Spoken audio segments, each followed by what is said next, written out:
पहाड़ के दूरस्थ इलाकों में रहने वाले बच्चों के लिए अब स्कूल तक पहुंचना आसान होने जा रहा है। मुख्यमंत्री पुष्कर सिंह धामी के आदर्श चंपावत विजन को जमीन पर उतारते हुए जिला प्रशासन के शिक्षा मंत्रालय आपको बता दें कि ने एक महत्वपूर्ण कदम उठाया है और पहल उठाई है। आपको बता दें कि जिलाधिकारी मनीष कुमार की पहल पर शुरू किए गए विद्या वाहिनी कार्यक्रम के तहत दूर दराज और दुर्गम क्षेत्रों के छात्र छात्राओं को स्कूल जाने के लिए सुरक्षित वाहन सुविधा उपलब्ध कराई गई है।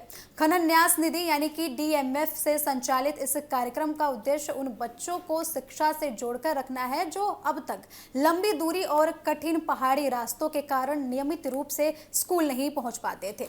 इस पहल से अब छात्रों को कई किलोमीटर पैदल चलने की परेशानी से राहत मिलेगी और उनकी पढ़ाई भी सुचारू रूप से जारी रह सकेगी।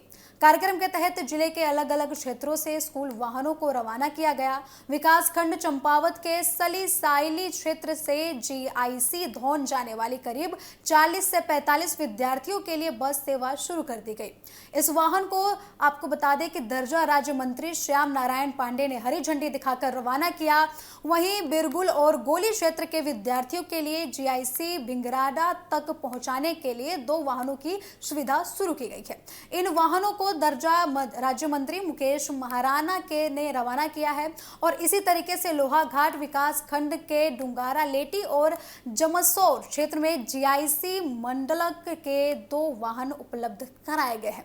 उन्हें दर्जा राज्य मंत्री सुभाष बघोली, ब्लॉक प्रमुख महेंद्र ढेक और ग्राम प्रधान आपको बता दें कि मोहित पाठक ने हरी झंडी दिखाई है। इसके अलावा नौला पानी से जीआईसी ओमाड़ी और बुडम कुकनी से जीआईसी तालियाबाज के लिए भी वाहन सुविधाएं शुरू की गई हैं। ग्रामीणों और अभिभावकों ने इस पहल का स्वागत करते हुए कहा कि पहले बच्चों को खराब मौसम, बारिश और कठिन पहाड़ी रास्तों के बीच कई किलोमीटर पैदल चलकर स्कूल जाना पड़ता था। कई बार और जोखिम के कारण कई बार बच्चों को पढ़ाई से ज्यादा मुश्किलों का सामना करना पड़ जा रहा था और कई बार उनकी पढ़ाई भी प्रभावित हो रही थी। अभिभावकों का कहना है कि सुरक्षा परिवहन सुविधा मिलने से बच्चों की स्कूल में नियमित उपस्थिति बढ़ेगी और पढ़ाई छोड़ने वाले छात्रों की संख्या में काफी कमी दर्ज की जाएगी। साथ ही आपको बता दें कि अब माता पिता को भी बच्चों की सुरक्षा को लेकर कोई चिंता करने की जरूरत नहीं होने वाली है। जिलाधिकारी मनीष कुमार ने कहा है कि जिला प्रशासन का उद्देश्य है कि चंपावत का कोई भी बच्चा केवल दूरी या फिर परिवहन की कमी के कारण शिक्षा से वंचित न रहे। उन्होंने कहा कि विद्या वाहिनी कार्यक्रम के माध्यम से दूरस्थ क्षेत्रों के विद्यार्थियों को बेहतर शिक्षा के अवसर उपलब्ध कराने का प्रयास किया जा रहा है। मुख्य शिक्षा अधिकारी मान सिंह और खंड शिक्षा अधिकारी भरत जोशी ने भी इस पहल को शिक्षा व्यवस्था को मजबूत करने वाला कदम बताया है। उन्होंने कहा कि कार्यक्रम खास तौर पर पहाड़ी क्षेत्रों के उन छात्रों के लिए मददगार साबित होगा जिन्हें स्कूल तक पहुंचने में सबसे ज्यादा कठिनाइयों का सामना करना पड़ता था।